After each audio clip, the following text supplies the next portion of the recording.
పువ్వెరుపు మణులన్నింటిలో నా మాణిక్యం ఎరుపు సందేవన్నెల్లో నా సాగే మబ్బెరుపు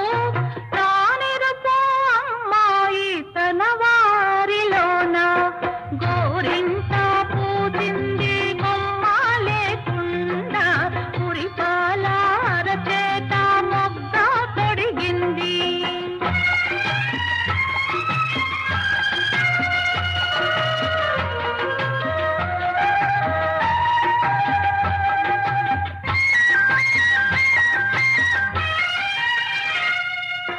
మందారంలా పూస్తే మంచి మొగుడొస్తాడు గన్నే